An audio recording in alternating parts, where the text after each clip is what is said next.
Mes très chers compatriotes, en ces instants critiques pour notre nation, je m'adresse à vous avec la gravité et la solennité qu'impose la situation.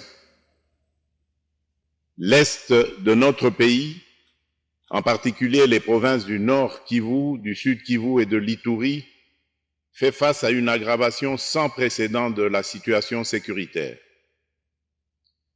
Les forces de défense du Rwanda, en soutien de leurs marionnettes du M23, poursuivent leur entreprise terroriste sur notre territoire, semant la terreur et la désolation parmi nos populations. Je partage avec vous la douleur et l'indignation face à ces attaques barbares. Ces actes ne sont pas seulement une attaque contre la République, mais une offense à l'histoire et à la dignité de notre peuple. En ces moments difficiles, je vous appelle à la résilience et surtout à la résistance. Face à cette situation, permettez-moi de vous rassurer. Une riposte vigoureuse et coordonnée contre ces terroristes et leurs parrains est en cours. Nos vaillantes forces armées de la République démocratique du Congo, symboles de courage et de patriotisme, sont pleinement mobilisées, prêtes à défendre chaque centimètre de notre territoire. J'ai personnellement convoqué et présidé des réunions de crise avec une équipe restreinte du gouvernement, le haut commandement militaire ainsi qu'une réunion interinstitutionnelle afin d'évaluer les récents développements de la situation et de lever les options pour repousser les agresseurs et reconquérir chaque parcelle de notre territoire.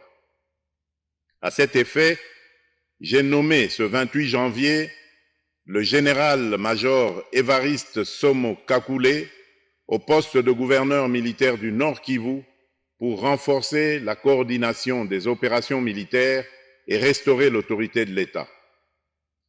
Parallèlement, nous avons engagé d'importantes démarches diplomatiques, notamment au sein du Conseil de sécurité des Nations Unies, ainsi que dans le cadre du processus de paix de Luanda, auquel nous restons pleinement engagés malgré les obstacles. Nous privilégions la voie du dialogue, mais toujours avec lucidité, tout en restant fermement résolus à défendre notre territoire et notre souveraineté par tous les moyens nécessaires. Mais ce combat n'est pas seulement celui des FARDC.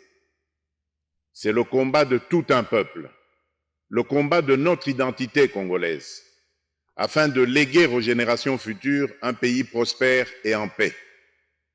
À tous nos compatriotes, dans chaque province, chaque ville, chaque territoire et chaque village, ainsi que ceux de la diaspora, sans distinction d'appartenance ethnique ou politique, unissons nos efforts. Apportons un soutien indéfectible, moral et matériel à nos vaillants soldats. Mobilisons-nous comme un seul homme pour défendre notre souveraineté et sauvegarder notre intégrité territoriale. Je suis pleinement conscient des souffrances de nos compatriotes qui fuient les hostilités. Le gouvernement est instruit d'activer le plan d'urgence humanitaire pour venir en aide aux déplacés.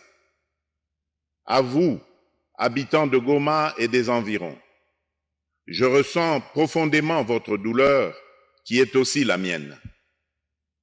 Elle traverse nos cœurs et nos âmes en tant que fils et filles d'une même patrie.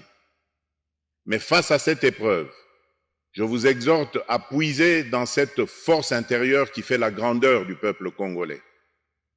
Résistez avec courage, faites preuve de vigilance constante et gardez votre calme malgré l'adversité. Sachez que nous ne sommes pas restés inactifs. Des plans de contingence sont préparés pour assurer la protection de la population civile et prévenir toute escalade de la violence. Les dispositifs de sécurité ont été renforcés pour protéger les zones stratégiques et nous travaillons sans relâche pour garantir le fonctionnement des services essentiels. Je tiens à rendre un hommage solennel à tous ceux qui ont payé le prix ultime dans cette lutte pour notre dignité et notre souveraineté.